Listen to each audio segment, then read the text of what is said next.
Subscribe करें और bell दबाएं ताकि कोई खबर रह न जाए।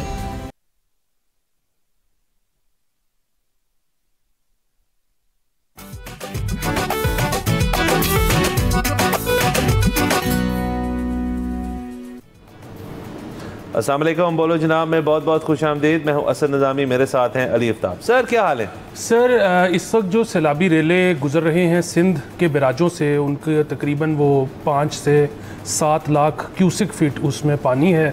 कुछ जगहों पर डिस्प्लेसमेंट या इवैक्यूएशन करवाई जा रही है, लेकिन अभी तक जानी नुकसान अल्हम्दुलिल्लाह कोई नहीं हुआ, जो कि एक बड़ी अच्छी बात है और जिससे लग रहा है कि सिंध के इंतज़ामात बहुत अच्छे हैं, वो इस चीज़ के लिए तैयार थे। साउथ पंजाब आपको पता है कि अब जो है आहिस्ता आहिस्ता पानी का लेवल नीचे जाना शुरू हो गया है, लेकिन जो नुकसान की तफसीलात हैं वो अभी सामने आएंगी जब पानी बिल्कुल नीचे चला जाएगा। हमें बहुत हमारी उम्मीद है और दुआ है कि तमाम लोग जल्द से जल्द अपने घरों को वापस जाएं और उनकी जो रिहेबिलिटेशन है उसमें चंद दिन नहीं बल्कि कई महीने लगेंगे। और सबसे अपील है कि वो इसमें बढ़ चढ़कर अपना हिस्सा लें। और इस ज़ाहिर है हम इसमें से अब तकरीबन कोई 20 दिन हो गए हैं इसमें से गुज़र रहे हैं, तो एक बहुत ही ग्लूमी सिचुएशन है, हालात हैं। लेकिन इस असना में मुझे लगता है कि जो अब क्रिकेट शुरू हुई है तो ज़ाहिर है मदद तो हम करते रहेंगे। आपको पता है ये कौम ऐसी है कि हर इस किस्म की घड़ी में इसने बढ़ चढ़ के हमेशा लोगों की मदद की है, लेकिन साथ में थोड़ा सा something to look forward to या समथिंग टू जिसको कहते हैं ना कि 2-4 घंटे दिन के ऐसे गुजरे जो कम ग्लूमी हो, थोड़ी सी एंटरटेनमेंट हो। वो भी आपको पता है ज़िंदगी यही है, कभी खुशी कभी गम। तो अब क्रिकेट का भी हमने खैर मकदम करना है। एक मैं लोगों को ज़रा ये क्लैरिफाई कर दूं कि हम अब 7 बजे लोगों के घरों में पहुंच गए हैं। तो जब तक एशिया कप चल रहा है तो बोलो जनाब जो है सैटरडेज एंड संडेज आया करेगा और 7 to 8 आएगा और इसके अंदर हम क्रिकेट की बातें करेंगे। लेकिन सर हम सब प्री मैच एनालिस्ट हैं ही नहीं, हम पोस्ट मैच एनालिस्ट्स हैं कि जब मैच हो जाता है उसके बाद हम उसके ऊपर बातें किया करेंगे। तो कल के रोज़ पाकिस्तान और ओमान का मैच था, पाकिस्तान का पहला मैच था एशिया कप का और पाकिस्तान ने आई थिंक 167 किया और फिर आई थिंक 90 रन से पाकिस्तान जो था वो जीत गया। तो ओमान वाला तो एक्सपेक्टेड था, वैसे इतना नहीं था एक्सपेक्टेड क्योंकि हमने वर्ल्ड कप में यूएसए से भी हम हारे थे match.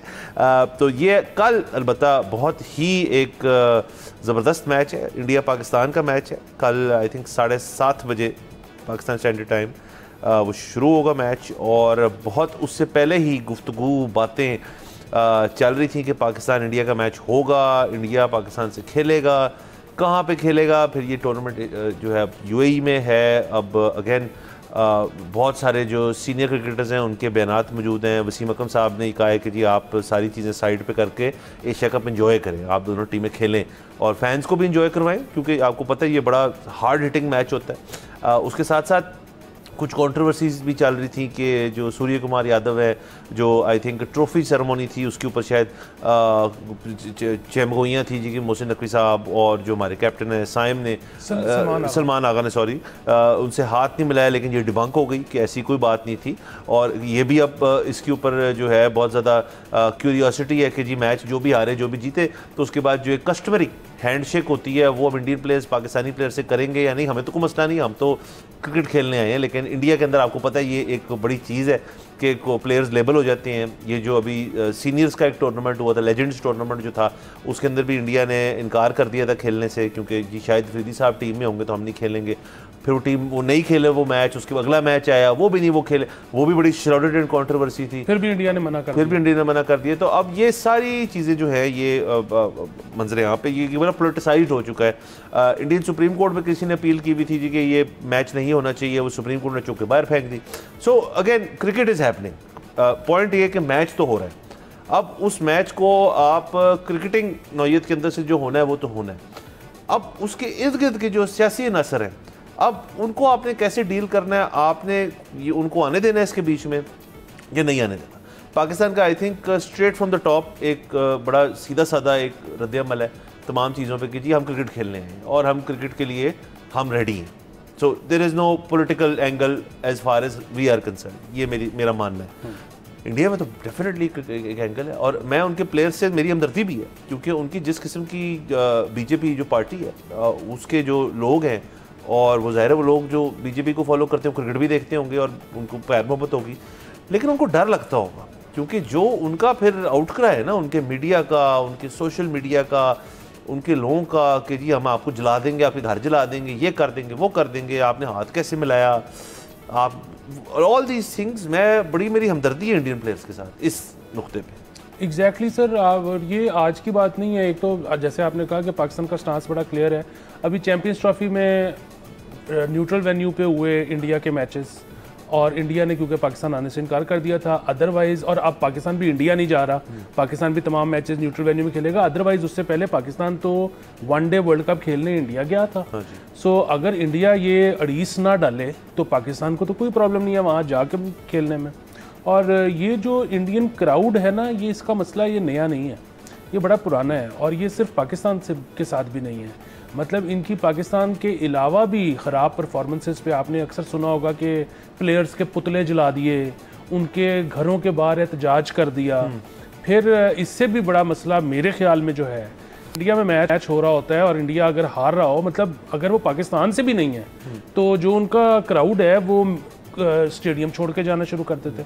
So this is bad for business. आप मतलब देखें ना कि अगर कोई बंदा जिसने टिकट खरीदी हुई है वो अगर स्टैंड छोड़ के जा रहा है, तो जिस शख्स ने घर पे मैच टीवी पे लगाया हुआ है वो भी आई एम अज्यूमिंग के बंद कर देता होगा। अब अगर वो मिड मैच टीवी ही बंद कर देता है तो वो जो सारे एड्स चलते हैं वो कौन देखता है?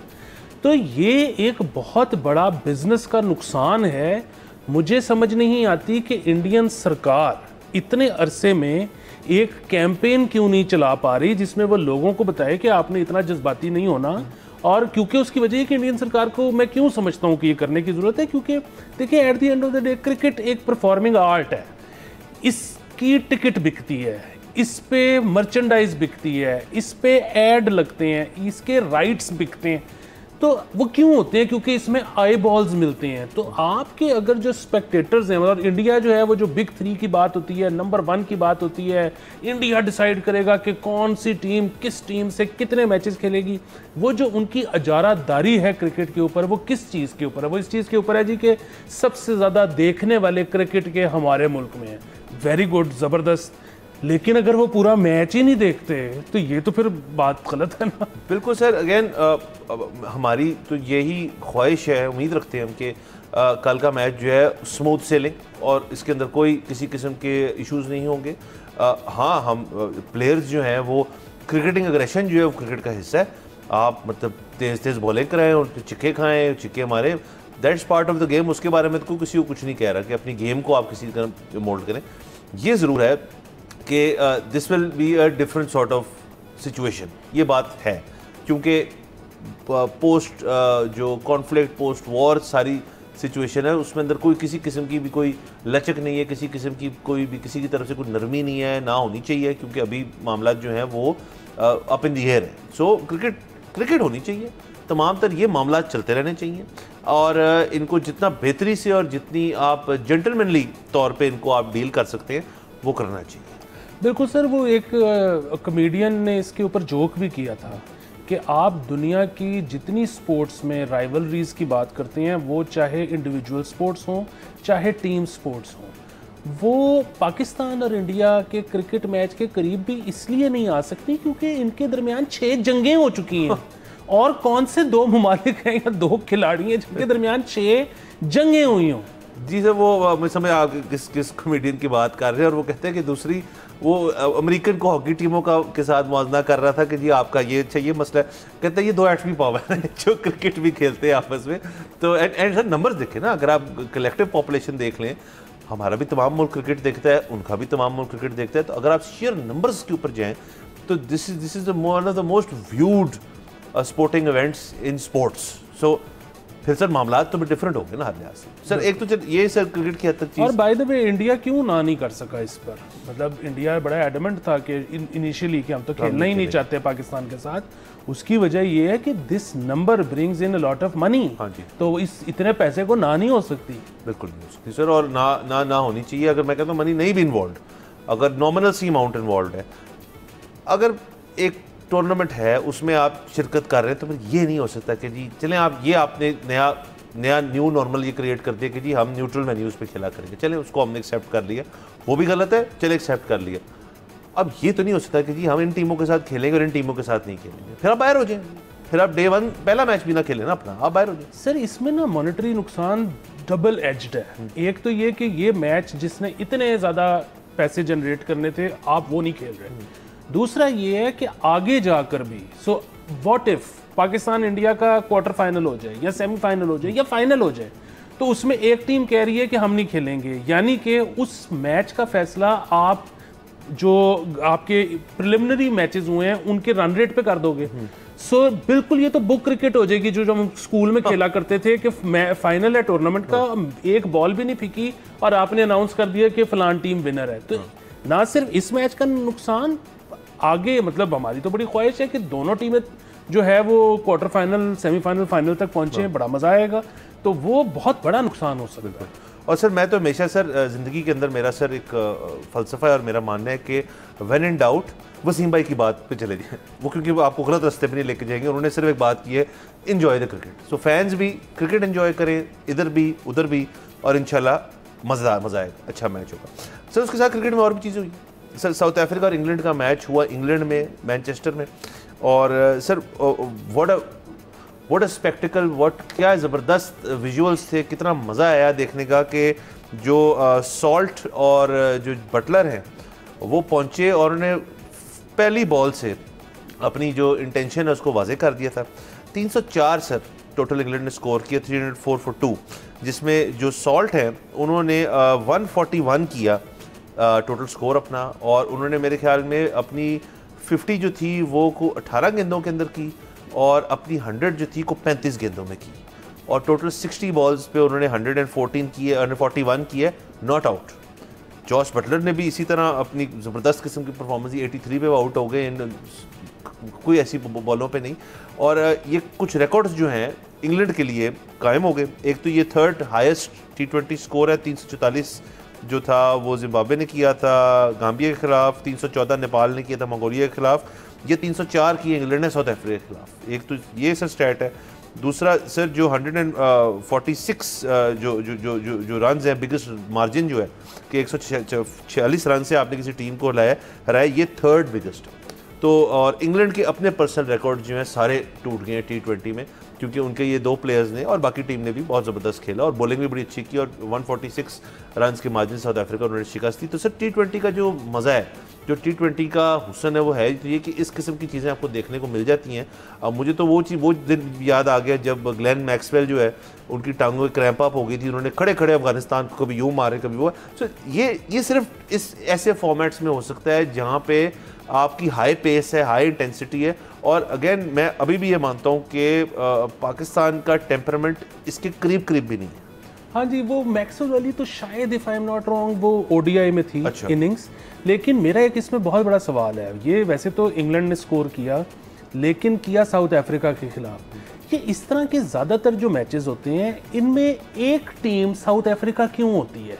जो पहली दफ़ा ODI क्रिकेट में 400 हुआ, जो चेज भी हो गया, वो ऑस्ट्रेलिया साउथ अफ्रीका था।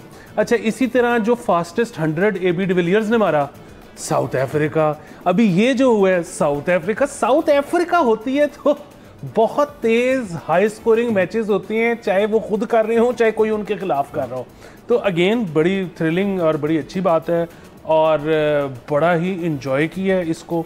और अभी आप देखें ना कि ODI में जब आप देखेंगे ना तो आहिस्ता आहिस्ता ऐसा लगना शुरू हो गया है कि जो रिकॉर्ड्स हैं वो टूटने में बड़ा अरसा लगता है। उसकी वजह ये कि एक फॉर्मेट है जो इतने सालों से चल रहा है, तो उसमें बहुत सारी चीज़ें जो हैं वो हो चुकी हुई हैं और अब उसको तोड़ना बड़ा टाइम लगता है। वैसे तो all records are meant to be broken. T20 क्योंकि नया फॉर्मेट है, इसमें बहुत तेज़ी से रिकॉर्ड्स टूट रहे हैं। सो अगेन बहुत मज़ेदार, और जैसे आपने कहा पाकिस्तान के लिए ये एक सीखने का मरहला है। और अगर देखें ये जो इस तरह के मैचेस होते हैं ना, ये होते हैं 100-200 में एक, ठीक है। तो आप ये एक्सपेक्ट नहीं कर सकते किसी भी टीम से कि भाई वो कल जाके दोबारा ये करेंगे, ये अब 100 मैचों बाद हम इस किस्म की कोई चीज़ देखेंगे। लेकिन सिर्फ आपको अपनी टीम का लाइनअप पढ़ के ना क्या ये फील आती है कि ये कभी ऐसा कर सकते हैं? अगर तो फील आती है तो इसका मतलब है कि आपका लाइनअप बेहतरीन है। अगर आपको लगता है कि यार ये तो कर ही नहीं सकते, तो फिर ज़रा आपको वापस ड्राइंग बोर्ड में बैठने की ज़रूरत है, आपको वापस सिलेक्शन कमेटी में बैठने की ज़रूरत है, आपको वापस जो है बिल्कुल फाउंडेशन पे जाके देखने की ज़रूरत है कि what are we doing wrong. बिल्कुल सर, और देखिए हर टीम में आप जैसे कहा शायद बहुत पिच बड़ा फैक्टर होता है, उस वक्त क्या माहौलियात चल रहे थे, आपका गेम प्लान क्या था, बहुत चीज़ें मैटर करती हैं। अगेन आप नहीं कह सकते कि हर पिच पे ऐसा स्कोर होता है, हर पिच पे स्कोर हो ही नहीं सकता, बट अगेन पॉइंट है इसके मेंटालिटी क्या है आपकी, कि आप आई इस नीयत से रहें कि जी हमने आना है, T20 फॉर्मेट है, हमने मानना है। मतलब जो और इसके अंदर मैं मीम्स देख रहा था कि जी कि वो बाबर आजम का था कि जी उसने जॉस बटलर ने या सॉल्ट ने पता नहीं कितने रन्स कर दिए कितने बॉलों पे, तो भाई आपका रन बॉल खेलता है। अब तो रन बॉल तो कुछ है ही नहीं ना, अब तो 6 रन बॉल है, दैट इज द गेम। हाँ, वनडे शनडे में आप देख लें, टेस्ट में आप देख लें, वो अलग बात है। अब तो खैर बाबर आजम और रिजवान जो है वो अब T20 फॉर्मेट में नहीं खेल रहे, तो अगेन जो लोग ये चीज़ पे माइंड करके बैठे हुए हैं कि जी बाबर और रिजवान होना तो फिर ऐसे हो जाए, आई थिंक उनको पूरा मौका मिले। ये बात हम नहीं कर सकते कि जी उनको किसी तरह से आपने अनफेयरली ट्रीट किया, उनको बाकायदा पूरा मौका मिला है अपने आप को इस फॉर्मेट में मनवाने के लिए। कुछ नहीं होता, आप नहीं चले, आप बाकी फॉर्मेट्स खेलें, सीधी बात। जी जी बिल्कुल। और दूसरा ये है कि वो अभी भी वनडे भी खेलते हैं, टेस्ट भी खेलते हैं, मतलब बड़ी बात होती है कोई एक प्लेयर जो है वो 2 फॉर्मेट्स खेलता है। लीग में जितनी T20 खेले, हाँ, और दुनिया में कितने प्लेयर हैं जो 2 फॉर्मेट्स खेलते हैं, तो उनको बड़ी अच्छी तरह ट्रीट किया जा रहा है, इसमें कोई मसले वाली बात ही नहीं है। हाँ, और हम तो उनको कहते हैं कि हमारे मतलब उनका नाम आना चाहिए on the all time greats, बिल्कुल बहुत बड़ी बड़ी उनकी खिदमात है क्रिकेट को, बट पर्सनल ना करें।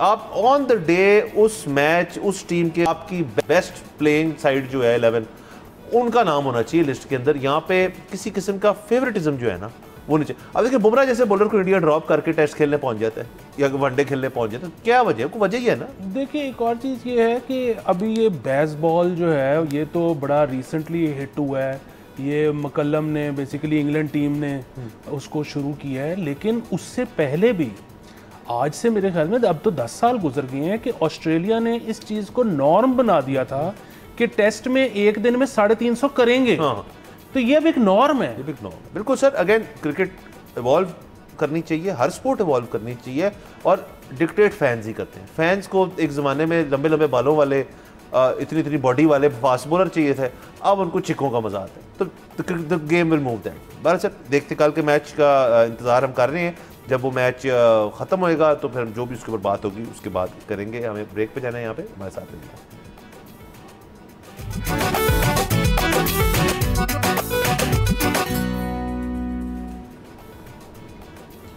Welcome back from the break. आप देख रहे हैं बोलो जनाब। सर आगे चलते हैं। सर कुछ वाक़यात हमने लास्ट वीक डिस्कस किए। अलीमा खान साहिबा के ऊपर एक खातून ने अंडा फेंका और हमने उसकी भरपूर मजम्मत की। तमाम अक्रॉस ऑल सियासी जो लोग हैं उन्होंने इसकी मजम्मत की। राना सनाउल्लाह साहब का बयान इसके ऊपर मौजूद है और बड़ा उन्होंने स्ट्रांगली इसकी मजम्मत की कि इसकी कोई स्पेस नहीं है हमारी सियासत में। और वो तो चले सियासतदान हैं, एक लिहाज से चले अलीमा खान साहिबा भी अब सियासत में वो दाखिल हो रही हैं, वैसे तो वो इमरान खान साहब की बहन है, लेकिन किसी के ऊपर भी, किसी नामवर शख्स या किसी भी शख्स के ऊपर आप ये नहीं कर सकते। एक और वाक़या पेश है। चाहत फ़तेह अली खान एक सेलिब्रिटी हैं, एक ब्लूस म्यूजिशियन हैं और एक घरेलू नाम है बहुत लोगों के लिए, और बहुत लोग उनको फॉलो करते हैं, उनको पसंद करते हैं, ना सिर्फ उनकी मौसीकी को बल्कि उनको खुद एज अ पर्सनैलिटी। और जिस किस्म की वो पर्सनैलिटी है आपको पसंद आ सकते हैं या बहुत सारे लोगों को नहीं पसंद आ सकते, तो इसके ऊपर आपके पास चॉइस है, आपके मोबाइल फ़ोन पे, आपके टेलीविज़न पे, आपकी हर डिवाइस पे, कि आप उस चीज़ को बंद कर सकते हैं। कितनी अच्छी बात है कि आपको को फोर्स नहीं कर रहा, और फिर लोग जो पसंद करते हैं। लंदन में वो थे और वहाँ पे वीडियो के अंदर नज़र आ रहा है कि कुछ यूथ्स ने, कुछ यंगर लोगों ने उनके ऊपर अंडे बरसाए और उनको लगे भी। उसके बाद उनकी वीडियो भी आई जिसमें वो बड़े परेशान थे, रो रहे थे, आदीदा थे।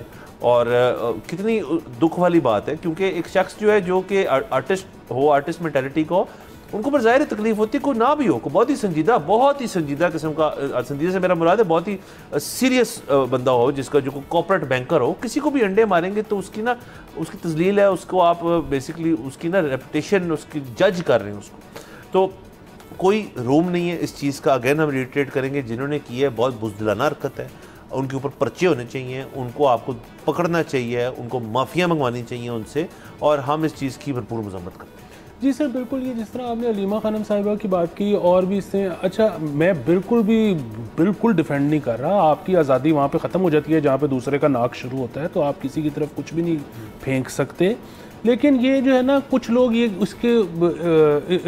इसके बारे में ये कहते हैं कि अब जिस तरह क्लिंटन साहब के ऊपर भी जूता फेंका गया था, अब वो उसको आप जूता फेंकना कहें, जूता लहराना कहें, जूता उछालना कहें आप, अच्छा वो किसी सियासतदान के ऊपर इंक फेंकी जाती है, किसी सियासतदान के ऊपर अंडा फेंका जाता है, तो वो लोग ये कहते हैं कि जी ये ज़ाहिर है कुछ जानलेवा अटैक तो ये नहीं है, तो क्योंकि उनकी पॉलिसियों से हमारी ज़िंदगी पर बहुत मनफी असर हो रहा था, तो ये हमारी रेजिस्टेंस है कि जिसमें हमने कुछ जानलेवा हमला नहीं किया, लेकिन ये उनकी तजरील करने के लिए किया। अगेन ये कानूनी तौर पे भी जुर्म है, इखलाकी तौर पे भी गलत है। इसका मतलब ये है कि आपके पास दलील ख़त्म हो गई है तो आप ये कर रहे हैं, तो ये नहीं होना चाहिए।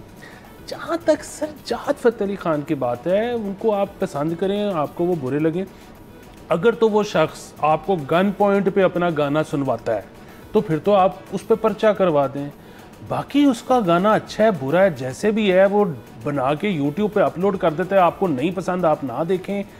ये जो माड़े की तजलील है ना, अगेन बड़े बड़े सर सिंगर होंगे जो आपको नहीं पसंद होंगे चाहत फ़तेह अली ख़ान के अलावा, लेकिन आपकी कभी हिम्मत नहीं हो सकती उन पर अंडा फेंकने की। मतलब आप मैं आई मीन कि ये जो बच्चे थे, क्योंकि उनको माड़ा आदमी मिला ना, इन्होंने उस पर अंडा फेंका। ये अगेन इसके ऊपर बड़ी एक तफसीली बहस होनी चाहिए कि ये जो बुलीज होते हैं बच्चे, इनको घर में किस किस्म की तरबियत मिलती है? क्या घर वाले इग्नोर करते हैं इनको? क्या घर वाले टाइम पर इनको बताते नहीं कि दूसरे के पाँव में जूते में पाँव डाल के देखो कि वो कैसा महसूस करेगा? या इनके माँ बाप भी बेसिकली ऐसे ही होते हैं तो नतीजतन बच्चे भी ऐसे निकलते हैं? ये मेरा एक सवाल है सर। ये बहुत अहम सवाल है और ये हमारी गुफ्तगू जो है वो ज़ाहिर इधर ही पहुँचनी थी कि उन बच्चों की या जो भी उनकी एज थी, मुझे तो ये भी नहीं पता बच्चे थे या बड़े थे, जितने भी एज के थे, बट जैसे भी थे, उनकी अपब्रिंगिंग जो है इनटू क्वेश्चन आ जाती कि आपको ये अगर घर में माहौल, हम नहीं कह रहे उनके घर में माहौल ऐसा है कि घर में बैठ के लोग कहते हैं कि यार ये आपने ठीक किया, इसमें हमें कोई इशू नहीं है इस चीज़ से, बट हो भी सकता है कि उनके घर में इस किस्म का माहौल हो कि जी आप देखो ना, ये एक वो कहें, मैं नहीं कह रहा, वो कहे जी कि कैरेक्टर है ये और इसको नहीं होना चाहिए मेन स्ट्रीम पे इस शख्स को, तो इसको अंडे मारो जाके। एक ये बात हो सकती है। दूसरा, 2-3 दोस्तों ने बैठ के फैसला किया कि जी हम ये करेंगे, बड़ा मज़ा आएगा, बड़ा शुगल लगेगा, और उस चीज़ को भी एग्जामिन करना चाहिए कि जी आपको किसने कहा शुगल लगेगा। ये तो I think lowest of the low चीज़ है। दूसरा सर, आपने लफ्ज़ बुली इस्तेमाल किया। अब सर ये एक ना डिबेट जो है ये बड़ी लॉन्ग लास्टिंग है और बड़े इसके अंदर मामलात हैं, बड़े इसके नासर हैं कि एक तो ये कि पेरेंट्स की एट अ सर्टन एज क्या वो आइडेंटिफाई कर पाते हैं कि जी ये मेरा बच्चा जो है वो बुली है, कि वो और बच्चों को तंग करता है, वो और बच्चों के साथ इस किस्म की चीज़ करता है, और क्या आपने इंटरवीन किया इस चीज़ पे? आजकल तो सर यंग पेरेंट्स जो हैं या जो हमारी जनरेशन के पेरेंट्स हैं, उनकी तो एक पॉलिसी सी बन गई है कि my kid can do no wrong type policy. जी मेरा पुत्र तो नहीं कर सकता, वो तो कुछ गलत नहीं कर सकता। एक तो ये बहुत गलत बात है। आपको बिल्कुल इस चीज़ का रूम अपने आप को देना चाहिए और उस बच्चे को देना चाहिए कि आप गलत चीज़ कर सकते हो, और उस पर आपको डांट भी पड़ेगी, पनिशमेंट भी मिलेगी, डिसिप्लिन आपको किया जाएगा उस हरकत के ऊपर, ताकि आप आइंदा ना करें उसको। लेकिन sir I am absolutely certain, और मैं क्योंकि ये देख चुका हूँ ये चीज़ें, कि कुछ बच्चों को फ्री हैंड दिया जाता है, फिर आप फ्री हैंड इस एज में देंगे तो फिर आप उसको फ्री हैंड आगे भी देंगे, फिर एक बच्चे की रिबेलियस एज आएगी, फिर एकदम से आपको ख्याल तब आ गया ना अगर कि यार आप डिसिप्लिन शुरू करते हैं, तो फिर वो जो है ना वो गाड़ी निकल गई है प्लेटफॉर्म से, तो फिर आपने ना उसको पकड़ना बड़ा मुश्किल है। फिर आपको बड़े ड्रास्टिक स्टेप्स देने पड़ेंगे। हर बच्चे की एक जो एज होती है जिसमें वो ब्लैंक कैनवस होता है या जिसमें आप उसको मोल्ड कर सकते हैं, उधर आपने इंटरवीन करना है किसी भी चीज़ के ऊपर, वो किसी उसकी बेहतरी के लिए हो या उसकी वो बहुत अच्छा हो और मज़ीद बेहतरी के लिए हो, तो वो इंटरवीन ज़रूर करें।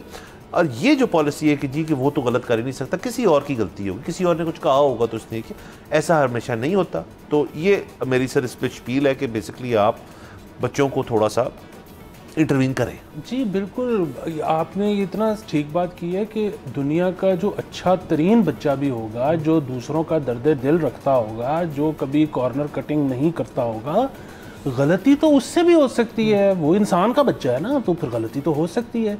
तो इम्प्रूवमेंट का मार्जिन तो अच्छे तरीन बच्चों में या इंसानों में हमेशा रहता है, गलतियाँ हमेशा होती हैं। लेकिन ये जो एक मिजाज है ना, मतलब एक होता है कि आप कोई ऐसा काम करें, कॉर्नर कटिंग क्या होती है कि जी एक काम आपने करना है, उसका एक प्रोसीजर है कि आप ए करेंगे, फिर बी करेंगे, फिर सी करेंगे, फिर डी करेंगे और फिर वो काम कंप्लीट होगा। आपने एक दो स्टेप्स उसमें से मिस कर दिए, क्यों? क्योंकि आप अपना वक्त बचाना चाहते थे, आपके पास शायद कागजात पूरे नहीं थे, आपके पास कोई भी एक चीज़, आप अपने लिए कन्वीनियंस ढूंढ रहे थे। थोड़ी सी कुछ समझ आती है, मतलब मुझे बात समझ आती है, करना नहीं चाहिए लेकिन आई गेट इट। आप दूसरे की तजलील करके, मतलब किसी के कोई बैठने लगे तो उसके पीछे से कुर्सी खींच लेना और उसके बाद कैके मार मार के हंसना, ये कोई, मतलब मुझे तो समझ ही नहीं आई कि इसमें हंसी वाली बात क्या है। एक इंसान का क्या लेवल होगा कि जब वो किसी को गिरते हुए देखता है तो उसको उसमें मज़ा आता है। तो मतलब इंसानियत तो वो है कि जो हाथ पकड़ के ऊपर उठाए, ये थोड़ी है कि किसी को गिरा दे। और अगेन, आपका बच्चा जो है वो कभी ज़िंदगी में फाइनर थिंग्स इन लाइफ अप्रिशिएट कर पाएगा अगर उसके मज़े का जो कैलिबर है, जो लेवल है, वो ये है कि अगर किसी की तजलील हो जाए तो मुझे मज़ा आ जाएगा। वो बंदा क्या ज़िंदगी गुजारेगा? मैं तो नहीं इमेजिन कर सकता कि वो कभी किसी मुल्क का सरबराह बना होगा या कहीं लेजिस्लेटर बना होगा या कहीं डॉक्टर भी, मतलब वो ठीक है, एक डॉक्टर भी, इंजीनियर भी, हर प्रोफेशन में दो तरह के लोग होते हैं। एक होते हैं मैकेनिक, कि एक मसला आया है, उन्होंने पढ़ा हुआ है उस बारे में, उन्होंने प्रैक्टिस की हुई है, उन्होंने मसले को हल कर दी। एक होते हैं जो उसकी पॉलिसी साजी करते हैं कि जी वो, मतलब हेल्थ में मैं डॉक्टर, एक प्रैक्टिसिंग डॉक्टर कोई और है, और एक बंदा है वो कह रहा है कि कल को इस तरह के जब मसले होंगे तो उसके नफ्सियाती मसाइल क्या होंगे, उसमें पॉलिसी साजी क्या होनी चाहिए। इस तरह के बच्चे बन सकते हैं आगे जाके? सर, इस तरह के लोग जो हैं, जो इस किस्म की चीज़ से खुश होते हैं, वो तो अंदर होंगे सर इवेंचुअली। क्योंकि अगर आपकी एज बढ़ती को इस चीज़ का आदत पड़ गई कि किसी की तजलील से मुझे मज़ा आ रहा है, तो फिर आप उसको आगे लेके जाते हैं ना। फिर उसकी इवेंचुअल चीज़ तो फिर क्राइम है ना, कि भाई मुझे किसी को नुकसान पहुंचा के मज़ा आ रहा है, तो फिर आप क्राइम ही आ जाते हैं ना। अब फिर तो किसी कुर्सी से खींच के गिराने से आपको हंसी नहीं आती। तो खैर, हम बहुत जनरल सी गुफ्तगू कर रहे हैं। नाम कह रहे हैं सब बच्चे ऐसे होते हैं, कोई भी बच्चा ऐसे होता है, बट सिग्नल्स होते हैं, इंडिकेटर्स होते हैं, उनको आप मद्देनज़र रखें, उनको आप मॉनिटर करें। वो आपके बच्चे के दोस्त बता सकते हैं, उनके असातिज़ा बता सकते हैं, और बच्चों के पेरेंट्स बता सकते हैं। आप खुद गेज कर सकते हैं उस चीज़ को। और अगर इस पॉइंट पे आप कहते हैं यार चलो छोड़ो, कोई मेरे पास टाइम नहीं, ये टाइम निकालने वाली चीज़ें आपको इंटरवीन करना चाहिए। सर, यहाँ पे जाना है हमने ब्रेक के ऊपर, please stay with us.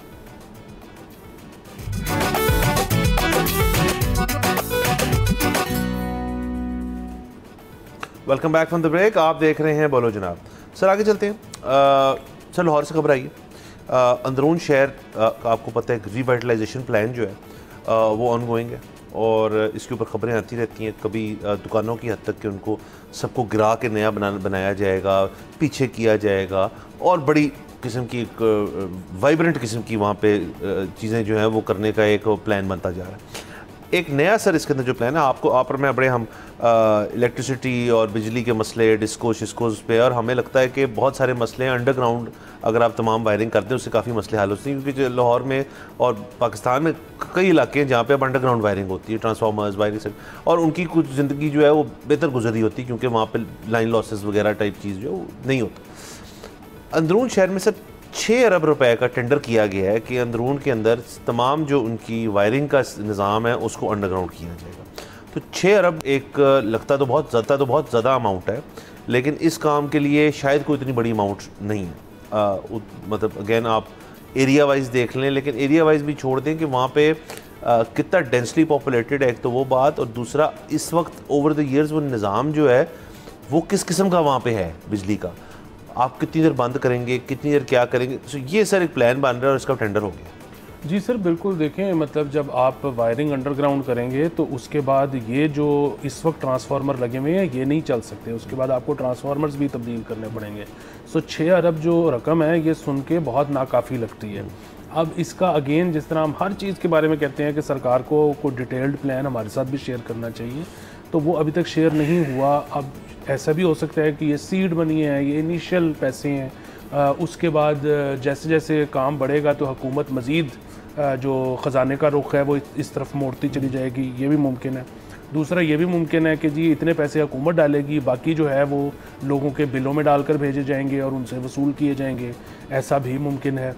So exactly क्या होने जा रहा है, क्योंकि देखें ना, अगर आप लोगों के बिल्स में डालते हैं तो वो आप एक ही महीने के बिल में टोटल कॉस्ट तो नहीं ले सकते, लोगों की इतनी पसली नहीं है कि वो दे सकें। उसको आप जाहिर है डिवाइड करेंगे कुछ 6-8 महीनों में या साल 1.5 साल में, तो अगेन जो पैसा चाहिए वो तो फिर सरकार ही रेज़ कर रही होगी, तो वो उसकी एलोकेशन किस बजट में से हो रही है। बड़ी अच्छी बात है, ये सोच रहे हैं। मैं तो अगेन ये आइडिया हमारा ही था, इसी शो पे हमने कहा था कि ऐसा होना चाहिए। अच्छा, इसमें एक और भी चीज़ इनको करनी चाहिए थी कि बिल्कुल ठीक है, अब देखें ना, जो आपका अंदरून लाहौर है वो 2 तरह से सिग्निफिकेंट है। एक आपने कहा डेंसली पॉपुलेटेड है, दूसरा वो बेसिकली एक हेरिटेज साइट है पूरी की पूरी, यूनेस्को कल्चरली बहुत रेलेवेंट है वो हमारे लिए। बिल्कुल, यूनेस्को पूरी दुनिया उसके अंदर इन्वेस्टेड है। सो बिल्कुल ठीक है कि वहाँ आप स्टार्ट कर रहे हैं, लेकिन क्योंकि पूरे लाहौर को इसकी ज़रूरत है, पूरे पाकिस्तान को इसकी ज़रूरत है, आप ऐसे भी डाटा कलेक्शन की जा सकती थी कि पूरे लाहौर से ऐसे इलाके ढूंढे जाते हैं, लोगों से कंसेंसस बिल्डिंग होती, उनसे पूछा जाता है कि जी अगर आपका हम ये काम करना शुरू करें तो ऐसा हो सकता है कि सारे पैसे आप लोग खुद रेज कर लें और सरकार को ना करने पड़े। सो अगर कुछ ऐसे इलाके थे, कुछ गलियां थी, कुछ मोहल्ले थे, तो वहाँ पर या तो काम पहले शुरू कर लेते या साइमल्टेनियसली शुरू कर लेते। सो ये बहुत सारी चीज़ें हैं, मतलब अगेन ऐलान हो जाते हैं प्रोजेक्ट्स के, लेकिन उनकी डिटेल्स हमें अनफॉर्चुनेटली बहुत हमारे तक देर से पहुँचती है। और सर मैं तो इतना सर क्या कहना चाहिए, डिटेल हंगरी मैं इतना नहीं, मुझे एक डिटेल चाहिए कि आप कॉस्ट छोड़ दें। कॉस्ट तो हमने हमेशा से उसको देखा कि यार देखी जाएगी कितने का है। एक्सिक्यूशन प्लान क्या है कि आपने सबसे पहले तो सर, मुझे जितनी मेरी बुनियादी एक समझ है बिजली के बारे में कि बिजली का कोई भी काम अगर ढंग से करना है, सही करना है, ट्रांसफार्मर चेंज करना है, ट्रांसफार्मर को रिपेयर करना है, मीटर चेंज करना है, कुछ उसके लिए बिजली बंद करनी पड़ती है।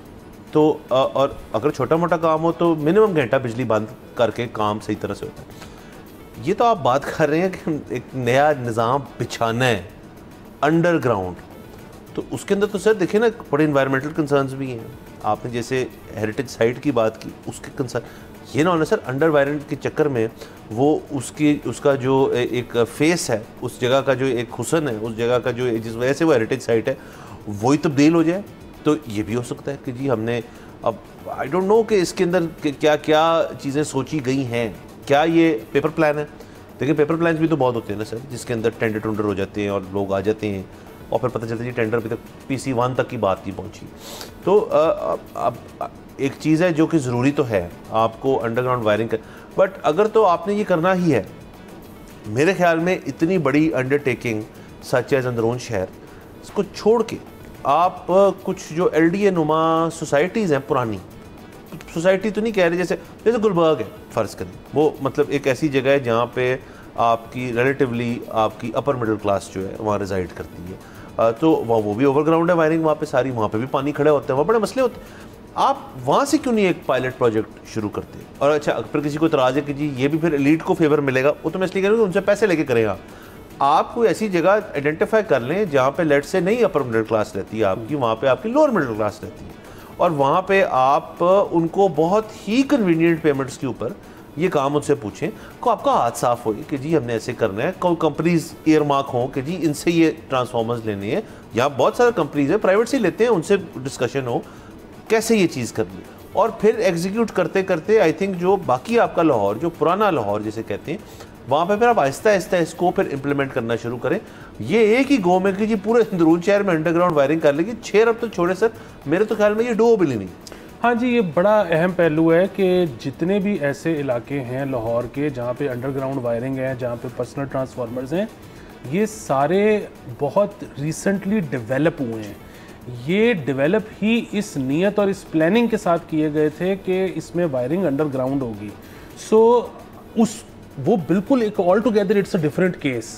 अब आप ये बात कर रहे हैं कि एक जगह जहाँ पे वायरिंग बाहर थी, अब हमने उसको अंडरग्राउंड करना है, तो तो जैसे कि आपने कहा कि ये आप पहले किसी थोड़े से खुले इलाके में एक दफ़ा करके देखें पायलट प्रोजेक्ट, एक दफ़ा क्या 4, 5, 10 पायलट प्रोजेक्ट करें, और उसके बाद जब आपको लगे कि हाँ ये काम अब हमें आ गया है, अब लाइंस क्रिएट हो गई हैं, उसके बाद अंदरून जाएं, क्योंकि अंदरून की आपको पता है गलियां बहुत पतली हैं। अगेन उनके फसाड ऐसे हैं कि असल में फसाड ही तो अब रह गए हैं जो कि कल्चरली बड़ा रेलेवेंट हैं, तो उनको कोई उस पर बुरा असर नहीं पड़ेगा। तो ये वाकई 3, 4, 5, 10 पायलट प्रोजेक्ट्स के बाद फिर अंदरून मेरे भी ख्याल में जाना चाहिए। और सर वो देखें ना, इसी तरह की एनालॉजी बनती है कि जब आप किसी डॉक्टर के पास जाती हैं तो आपका बिल्कुल लास्ट ज़रिया होता है सर्जरी, कि जी किसी किस्म का मुझे खोल के जो कुदरती अल्लाह की तरफ का दिया हुआ एक जो भी बॉडी में निज़ाम है उसकी रेक्टिफिकेशन ही सर्जन कर रहा होता है, या कोई ब्लॉकेज जो भी आप सर्जरी के तहत करते हैं, लेकिन वो एक सिस्टम जो चल रहा है उसमें एंड पे रखा जाता है सर्जरी। यहाँ पे कार्य यही है कि जो सर्जरी है सर, ये बेसिकली एक बनी बनाई जगह जो चल रहा है, जिसका जैसे भी चल रहा है, बट उसकी सर्जरी की बात हो रही है। सो ये जब आप करने को जाएंगे तो फिर आपको ये बात ज़हन में आपके होनी चाहिए कि इसके अंदर फिर रिस्क फैक्टर है, इसके अंदर फिर लोगों की डिसलोकेट भी होंगे, लोग तंग भी होंगे, आपको ये सारी बातें सुननी भी पड़ेंगी। सो ये सारे मामलात हैं, इनको देख के करें तो मेरे ख्याल में बेहतर है। जी बिल्कुल, फिर इसकी ना रिस्क असेसमेंट होनी चाहिए, क्योंकि आपके जो न्यूली डेवलप्ड एरियाज़ हैं जहाँ पे अंडरग्राउंड वायरिंग है, वहाँ पे उस तरह से पानी खड़ा नहीं होता इवन इन मानसून, क्योंकि न्यूली डेवलप्ड हैं। अब ये आपके जो पुराने इलाके हैं, मतलब अंदरून शहर तो छोड़ ही दें, आपकी 1-2 घंटे से ऊपर बारिश हो जाए तो MM आलम जो है वो गोडे गोडे आप पानी में होते हो। तो अगेन ये जो अंडरग्राउंड वायरिंग है ये क्या बर्दाश्त कर सकती है इतना पानी अगर उस पर मुसलसल खड़ा रहे? अच्छा, अगर आपको उसके बाद निकालना पड़ेगा, अब अगेन वो चाइना कटिंग वहाँ भी हुई हुई है अंदरून में, जो रास्ते थे पानी के निकलने के वो बंद हैं, तो अब वो कहीं पे भी निकालना हो तो पंप्स जाते हैं। तो अच्छा, आपको कितनी देर में वहाँ पर पंप्स पहुँचाने चाहिए, नहीं तो जो निज़ाम है बिजली का वो मुतासर हो सकता है। ये सारी असेसमेंट जो है ये करने की ज़रूरत है, और इसके लिए अगेन पायलट प्रोजेक्ट किसी ऐसी जगह पे कर दें इतना जो है वो क्या कहते हैं नैरो ना हो, तो फिर मेरे ख्याल में आपका लर्निंग कर्व उससे बेहतर हो जाएगा, हमें तो कोई फर्क नहीं पड़ता। हाँ बिल्कुल सर। बाकी लेट्स सी क्या होता है। अगेन ये हम इस प्लान से हम इस आइडिया से कि अंडरग्राउंड वायरिंग होनी चाहिए, उससे हम बिल्कुल अगेंस्ट नहीं, बल्कि हम बहुत फॉरम कई दफ़ा शो पे बात कर चुके हैं। लेकिन अगेन एक मेथड होना चाहिए हर चीज़ को एग्जीक्यूट करने का, और हम देखेंगे आगे जाके इस पर क्या होता है। बार वक्त ख़त्म हो जाता है, कल आपसे इंशाल्लाह फिर मुलाकात होगी। इजाज़त दीजिए, खुदा हाफिज़।